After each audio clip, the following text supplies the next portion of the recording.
Hey guys, welcome back to the Georgia History Guy podcast. My name is Jay Brackman and I am the Georgia History Guy. This is episode 2. We started last week with episode 1 and we looked at Standing Peachtree Park and the Standing Peachtree area in Atlanta. And today, in honor of the Masters being held last weekend in Augusta, we're going to look at Augusta, just a brief history of Augusta today. So for those of you who don't know, most of you know about Augusta being that it's the site of a famous golf tournament, the Masters golf tournament every year. But geographically, Augusta's in the far east side of Georgia. It is against the Savannah River, so if you cross the Savannah River down in downtown Augusta, you are in South Carolina. So it's in the far eastern part. It's about 150 miles from Atlanta, and by the way of the river, it's about it is right at 172 miles up the river from Savannah, the port of Savannah, which is also on the Savannah River. It only takes about 2 hours to drive to Savannah, but it would take a lot longer if you were on a boat. Augusta was also founded on the fall line of Georgia. The fall line is a place where the Piedmont Plateau meets the coastal plain. And basically it's a place where millions of years ago, the ocean actually came up to that part of Georgia. So all the rivers that are in that area, and this includes rivers in South Carolina, North Carolina, and up the coast, and even in Alabama. Anything above those rivers, above those points of the fall line, are sort of a reddish clay, and below there is the loamy, sandy soil that you would see under an ocean. So same thing in Augusta. They founded this town, this fort, in 1736, right there on the fall line. So there are falls right there on the river, so you couldn't navigate any more up the river, and that's why they stopped right there at a place they called Fort Augusta at the time. Again, 1736 is when it was founded. Georgia was founded in 1733 at Savannah. So it was only 3 years after the founding of our state. And it was founded because James Oglethorpe, who had founded Georgia in 1733, decided, hey, we need another strategic place up in the northern part of Georgia to fend off not only the Spanish, who were a threat in the area, mostly to the south in the Florida area where they controlled Florida, but also the French. Some people thought it was for protection from the Native Americans at the time, and that wasn't necessarily the case. Augusta, by the way, was named for Princess Augusta, who was the Princess of Wales at the time, and that was a different name. You know, that name hadn't been used a lot, but she was living at the time. So during the 18th century, from that period, from 1736 up until the Revolutionary War into the 1770s, Augusta was basically a trading place. It had always been a trading place. It was easy for people to get across the river. So Native Americans had traded there, South Carolinians had traded there, and it was still a popular place. And so it stayed that way through the 18th century. During the Revolutionary War, Savannah was our capital. Augusta was just another city. It was a growing area. But in two different times during the Revolutionary War, Augusta became the capital. Briefly, very briefly, in 1781 and 1782, for very short periods, Augusta became the capital. Finally, in 1785, Georgia became the permanent, I'm going to call it the permanent capital of Georgia until 1795. Even when they moved the capital from Savannah up to Augusta, they knew that leaders in Georgia knew that they really wanted to move the capital west. There was other land that Georgia had. It hadn't been developed a lot. There were other navigable rivers in Georgia, and they really wanted to build another city. They moved it from Augusta in 1795-96. They moved it to Louisville in Jefferson County. That eventually they built the second permanent capital in American history. First one was Washington, D.C. They built the second permanent capital at Milledgeville on the Oconee River in 1803. So that's really the progression But Augusta was still a very prominent city. It was on a navigable river. Again, this is before railroads had been invented, so river travel was still very, very important. And once Eli Whitney had perfected the cotton gin in the late 1780s, early 1790s, cotton production, which people were producing cotton anyway, cotton production became very, very easy in the end to clean the cotton and people wanted the cotton. So Augusta became a place of cotton trading during the latter part of the 18th century. And moving into the 19th century, again, it became more and more profitable for people to bring their cotton to Augusta, because Augusta was a place where they could get it on the river on a barge, they could get it down and get it to Savannah, they could get it to Charleston, which was another major port, and then they could send it to other parts of the world. And the cotton in the South was wanted in a lot of places in the world. As we move into the 19th century, by 1833, the first major railroad in America, the South Carolina Railroad, built a railway from Charleston to a place called Hamburg. Hamburg is just across the Savannah River from Augusta. So they built this railroad basically sort of in a northwesterly direction from Charleston. And so now railroads were possible. And in the same year, in 1833, the Georgia Railroad was chartered in Augusta. And its first idea was to build the railroad from Augusta. Again, there hadn't been a bridge across the river on the railroad yet, but they were going to build a railroad from Augusta to a point. They just said in the charter, it said to a point inside Georgia. Eventually, that became Union Point, Georgia, which is near Greensboro. Eventually, it went to a place called Terminus, which is known today as Atlanta. So Atlanta grew because of railroad traffic, but the railroad traffic in Georgia and railroads in general started in Augusta in 1833. Or at least they were chartered in 1833. So again, this is before the Civil War. Cotton production around that area, near the river and where there was water, was very important in Augusta. And now you had railroad traffic, so you could get your cotton production to Augusta. Maybe it could be gin there. It could be taken down the river. It could be put on a railroad and sent somewhere else. It could be taken across the river and taken down to Charleston on a railroad. So Augusta became a very, very important city.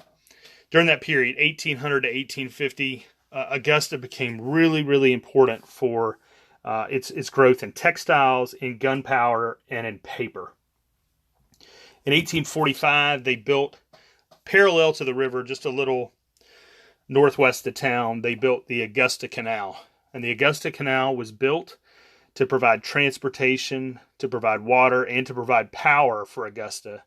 And it's the only canal built during that time period. There are earlier canals built in America, like the Erie Canal. But it's the only canal built during that time period that is still providing those same functions today. Still provides transportation for people, basically kayak transportation in Augusta. It provides fresh water for Augusta, and it also provides power for several plants in Augusta. Civil War comes in 1860, 1861. The Confederate States of America knew Augusta was a very important city, and they built the Confederate Powder Works in 1861 right along the Augusta Canal and the river, and that was the only permanent structure the Confederate States of America ever built. The only thing that's left is a chimney stack. It's right next to another plant that's there, and the plant is now being used for other purposes. But it was the only permanent building that the Confederate States of America ever built. From this time period, the latter part of the 19th century into the 20th century and on to today, Augusta has been known for, besides golf, Augusta has been known for two major things. It's been known for a military installation. They've always had some type of military base there. And Augusta has also been known for its medical arena. In 1828, the Medical College of Georgia was founded in Augusta, and they still have, and the Medical College of Georgia is still there today under Augusta University, and there are still a lot of hospitals in that area, just below where the university is today, that are very important for that area of Augusta and for that area of Georgia. A lot of people come into Augusta for medical treatment instead of having to go to Charleston or go to Atlanta, and they've always done that. And part of it is the fact that the medical college was founded there in the 1820s. It's been a very important medical center for a long time. Before World War II, Camp Gordon was built in Richmond County. This is what's known as Fort Gordon today. After the war, the government moved the Signal Training Corps to Fort Gordon, and it began to thrive. And now Fort Gordon is head of the cybersecurity training for the Army, possibly for all the military. And it's at Fort Gordon, which is in the western part of Richmond County, which is where Augusta is. So, again, very important part of Augusta today, and even from before is Fort Gordon and the training that people receive there. In the 1890s, it was very fashionable for wealthy people to come south during the winter. Obviously, the winters in New York and in Buffalo and in Boston and Philadelphia were very cold, and so they would come south. And Augusta was one of those places you could come to on the railway, and it was one of the last stops in the area. So there were a couple hotels that were built during the 1880s and 90s and early 1900s. The Bonaire Hotel was first built in 1889 and 90. It was a wooden structure. It eventually burned, and then they built another one on the same place, right there in Somerville, which is a hill just north of Augusta, which is now part of it. It's been part of Augusta for a long time, but the people in Augusta call it the Hill, and it's a very prominent place where a lot of nice homes are. So the Bonaire Hotel was built there. There was another place that was there before. It was called the Partridge Inn, and it became a much larger hotel, and it's still there today. Partridge Inn is still a hotel. The Bonaire is actually some apartments today. But while people were there, they were looking for things to do. They used to go hunting, and eventually golf became important, and the Bonaire Hotel built the Bonaire Golf Course very nearby. Today, that is the Augusta Country Club. And so that became a place where people used to come. They'd stay during the winter. They'd play golf. They'd hunt. And they'd have really nice dinners and entertain people in their homes. So there's a bunch of old homes up on the hill that are beautiful, that were built by a lot of these residents, just winter residents from the north. By the late 1920s, and again, this is before the stock market crashed in 1929, and into the early 30s, which meant once the Great Depression started, Augusta was still an enjoyable place for people to visit. But again, once the stock market crashed, a lot of people weren't able to come there as much. Nevertheless, Bobby Jones, who was a famous golfer at the time, an amateur golfer, who was also an attorney from Atlanta, he and a friend of his, a Wall Street financier, Clifford Roberts, purchased a place on Washington Road in Augusta called the Fruitlands Plantation. And they brought in a Scottish golf designer named Alistair McKenzie. And in 1932, they opened on that land the Augusta National Golf Club. The Augusta National Golf Club at the time was not the course we see today. It didn't have all the developed trees it has, but it was the same routing that we know of today when we watch the tournament on TV. They wanted to have a U.S. Open at this course, and they actually requested to the USGA that they have a U.S. Open, and the USGA said, well, not yet. As if, this is sort of an upstart course. There are a lot of older traditional courses that have the U.S. Open, that were hosting the U.S. Open, and they said, we're really not ready to do that. So instead, in 1934, Bob Jones and Cliff Roberts decided they were going to host their own tournament. The first time in 1934, they called it the Augusta National Invitational. And later, this famous tournament, which was hosted just last weekend in Augusta, would be known as the Masters. That was a name that Bobby Jones didn't necessarily like, but it was one that stuck. So today, that's part of what Augusta is known for. Again, it's the second largest metropolitan area in in Georgia, behind Atlanta, and it's a place that's just a couple hours away from Atlanta. So if you're ever in the Charleston area or in Atlanta, and you want to go see some cool history that also has Revolutionary War history, Civil War history, and has some really interesting things to see today, Augusta is a great place to visit. While you're there, there are a few restaurants I suggest you try. One is the French Market Grill. It's been open 35 years. French Market Grill's at 425 Highland Avenue. Another one to visit was my dad's favorite barbecue restaurant. My dad's lived in Augusta 4 times. It was founded in 1956. It's Sconyers Barbecue. Sconyers Barbecue is on Sconyers Way in South Augusta. It's right off Interstate 520, right there at Peach Orchard Road. And lastly, if you're in the area near the Augusta National or where the Masters is held, and you're coming off that interstate road, which is Washington Road, on the other side of the interstate, going towards Columbia County, is Reinhardt's Oyster Bar. Reinhardt's is a really good place, really fresh seafood, and it's been open 37 years. So again, another good place to stop if you're hungry. Again, enjoy your exploration of Georgia. Always research the places you're going ahead of time, and plan your places to stop and your meals if you decide to eat out. And that's why I'm telling you about some of these restaurants in my podcast. Also, take advantage of the history of Georgia.